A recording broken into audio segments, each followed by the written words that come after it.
Yo, what's up, everybody? Welcome back to another video, man. This is Doug Stanhope, man. I haven't did a Doug Stanhope video in a long time, man. This is Alcohol Anonymous. I don't know. I haven't seen his stand up in a minute, so make sure you hit that subscribe button if you're new, and let's get into this video. It's just rehab is just such fraud. It's just this cottage industry of nonsense, junk science. Fucking Dr. Drew Pinsky should be just. He's like, I've never done a bit about someone. For you do bits and you fake anger and you write a bit and you have passion for it, and then you do it too many times and then you have to work up the anger. And I've never had to do that with talking about Dr. Drew Pinsky for fucking years. I just hearing his name, his bile comes out of me because it started. If there's a war on drugs, he's the Joseph Goebbels propaganda minister of lies. And it started out with just the celebrity rehab, and that was it's a dumb show. But what made it important, Dr. Drew is a real doctor.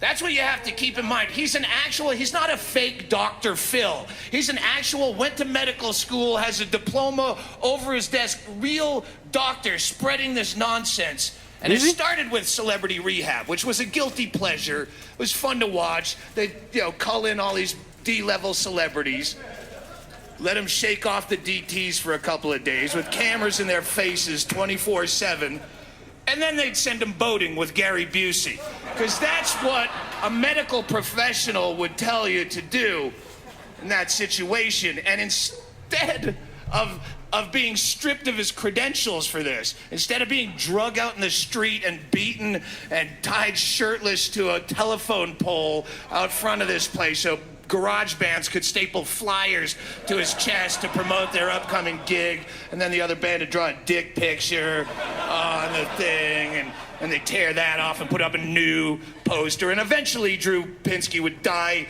the slow bleeding death of 1,000 weeping pinhole bleeds. Instead of that happening, what happened is it gave him credibility. People took him seriously. Yeah. And that's what makes you crazy. It's not that these buffoons exist in life, but the fact that like the Sarah Palins or the Glenn Becks or whoever, where you go, if everyone was laughing at him, you'd go, but when they're taking, Drew Pinsky now is the go-to guy for any kind of celebrity, any Heath Ledger issue, any fucking Michael Jackson. He's the guy that the mainstream media goes to. Joining us tonight to talk about one of the Coreys that died. We don't know which Corey, no one really cares. But to discuss the tragedy, joining us tonight, celebrity rehabilitation expert, Dr. Drew Pinsky. Welcome to the show. First of all, how are you a celebrity rehabilitation expert? How do you get that designation? At what point in medical school did your professor pull you to the side? Drew, mirror a second, I want to talk to you. Listen, I've been watching you work. I've been watching you poke around the cadavers and do what you do with a smug look on your face. Did anyone ever tell you that you have a keen eye for the rich and famous? You should really go in that direction. I think you have a natural gift to be an ambulance chaser to the stars. You fucking would step over a dozen dying winos in the street just to get to Lindsay Lohan's bedside to offer unsolicited advice to Charlie Sheen via Twitter, as a medical professional is wont to do. Yeah, Dr. Drew Pinsky. Celebrity rehabilitation expert. That's like if I were a gynecologist, but I found that I specialize in really young, hot, shaved, stinkless pussy. That's where I just had a knack. It was like a gift from God. Just teenage Norwegian pussy is all I really work with anymore, because I want to give back. Why they always say Norwegian women look beautiful, like the most beautiful people in the world? What's up with that? What is it? Is something in the water? Is it cold over there? I don't know. I want to give of myself. Is this cold because their skin stays tight or something like that? You puddle of shit. And what they don't show you when they're treating this, remember, this is a deadly disease. Addiction. Here it comes again. Watch. This might look like a choice, but it's not. This is a deadly affliction. There's no such thing as addiction. I mean, on the most minor levels, if you're a hardcore substance abuser, there is a physical addiction where you might need a medical detox for a few days so you don't seizure up and swallow your tongue. After that, it's done. Then it's a choice. It's right back to a fucking choice. I don't know about that one. There's no such thing as addiction. There's only things that you enjoy doing more than. What do you mean? Like when some people out there, you know what I'm saying, that get addicted to certain drugs or whatever, they go through abnormal lengths to get to that next fix. You know what I'm saying? That's addiction. You know what I'm saying? If you're robbing your mom, like not going in her purse while she's asleep. I'm talking about tying your mama up. Where's it at, mama? You know what I'm saying? That type of, you know what I'm saying? It's addiction, man. Like, and you can be addicted to other things. You know what I'm saying? There's not just a drug addiction in this world. You can be addicted. Some people be addicted to money.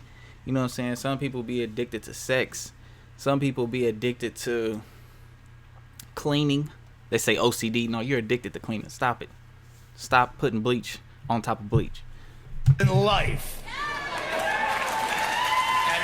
It's not just drugs and alcohol, fucking sex addiction, eat too much pie. It's what you want to do. And what they don't show you in any of these shows is, well, what do you do with these people? You have all these shows exploiting shitheads. You know, Intervention. Intervention's an hour-long show, and 52 minutes of it is some fucking stumblebum being followed around by the camera, shitting his pants and puking in trash cans and losing his job, because that's fun to watch. It really is. It's easily exploitable.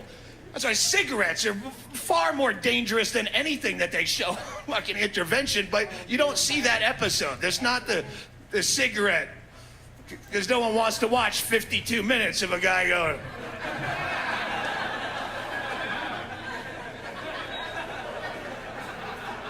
It's killing me. So they have to get the stumblebum, shitting his pants and knocking over the turkey at his Aunt Nancy's house on Thanksgiving morning because he's trying to drink her mouthwash. Because it's fun to watch. But then what they don't ever show you is the cure. If these shows are supposed to be informational and educational, what the fuck do you do? What's the cure? Right. You show me 52 minutes of the guy fucking up and being hilarious, and then you fast forward through the intervention part because no one wants to watch that. That's just boring idiot family members reading Hallmark cards they wrote themselves. And then you didn't show up to Sherry's graduation. So what happened? And the only cure they show, oh yeah, then we flew him to Palos Altos, California for a rehab, and he hasn't drank since 2007. Well, what'd you do there? The focal point of the show is the cure for this deadly disease. They just be exploiting people. What is the cure, Dr. Drew? Tell me what you're gonna do with Charlie Sheen if you get him. How do you fucking cure these people? All you do is show me, voting with Gary Busey. What's the cure? Well, we get him involved we put him in a rehab. Well, what do you do in the rehab? Well, it's a treatment. Well, what is the fucking treatment? Well, we get him involved in a program. Stop with the buzzwords and tell me what exactly is the cure. Oh, the cure specifically is God. What? What? Yes, God. That's what you do. That's all they do. All these rehabs, all they do is funnel you into a 12-step program, AA and the like, and any 12-step program is a God-based program. It's like 7 of the 12 steps are about God and giving your life to God. You're a fucking medical doctor with a diploma over your desk. You treat one thing and one thing only, and the only cure you have for it is God. Even your religious friends do not want to hear about God during a medical diagnosis. It's the last word you ever want to hear from a doctor. God, doc, my fucking lymph nodes are swollen out of my neck. I look like a bullfrog. I'm shitting blood with clumps in it. I can't keep food down. Ooh, sounds like someone needs a higher power. Well, can't we do some blood work first? Series of antibiotics? Get a CAT scan? Nope, get on your knees and pray, faggot. You're a doctor? Yeah, I'm on TV too. That's crazy. Here come an ad. I don't know. You know what I'm saying? It's like a joint thing. Like, yeah, you need God, but at the same time, those people also got to, you know what I'm saying? It's together. You know what I mean? Because they won't be able to do anything if it wasn't for God, but at the same time, they have to actually try. You know what I mean? AA makes Scientology look credible. At least Scientology or any fucking Mormons or Christians or Muslims, at least the major cult religions have a consistent dogma. Where AA is so splattershot and made up on the fly, AA tells you to make up your own God if you don't already have a God. The big book of AA, I grew up in AA and I believed all this shit was true. My mother was in AA, so as a kid doing homework in the back of meetings listening to this shit. There's a chapter to the agnostic in the big book, their Bible. And you go, oh, chapter to the agnostic. This will teach you how to use this program as a reasonable grown-up adult human being. No, they don't do that. No, the chapter to the agnostic tells you how to stop being agnostic and start believing in a little bit of God, you stubborn little fella. You gotta believe in it. And it tells you if you don't already have a God, make up your own. And you go, I'm a drunk.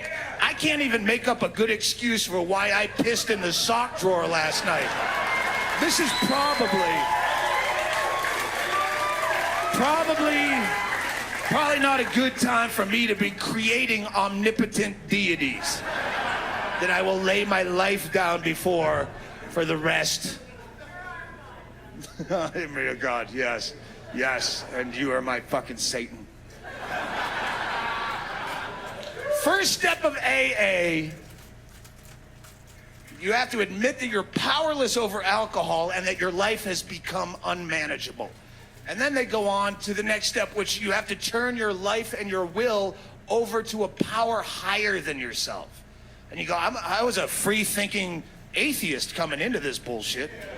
But since I went along with you on that first step on a goof, where I'm powerless over alcohol, I guess then by default, alcohol would have to be my only higher power. So I'll go with vodka, I guess. If I am to be a monotheist and pick just one, I will go with vodka. It's a good all occasions. It mixes well in the morning with a nice citrus beverage. Makes it a good Christmas drink with Neighbor Dave and Evil E. People say, well, what's the big deal?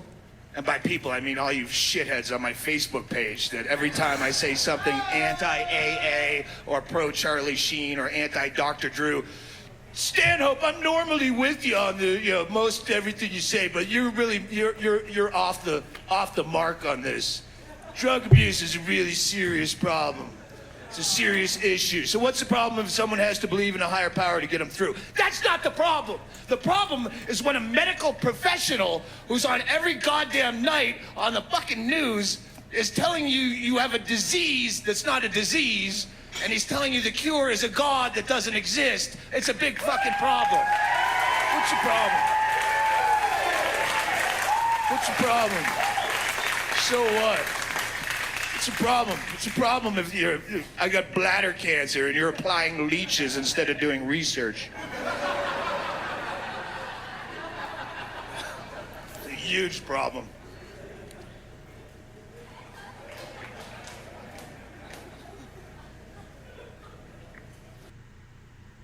Well, that's the end of the video. That video ended rather quick. What you think? I've never been in any AA meetings, so I don't know how they go. I don't know how they turn out. AA people, let me know down in the comments. You know what I'm saying? Let me know how your experiences. Was he on the money? Was he a little off? Was it a lot off? You know what I'm saying? And at the end of the day, it's just comedy. So, you know what I'm saying? Don't take anything personally. You know what I'm saying? Make sure you hit the subscribe button if you're new. And catch you on the flippity flop.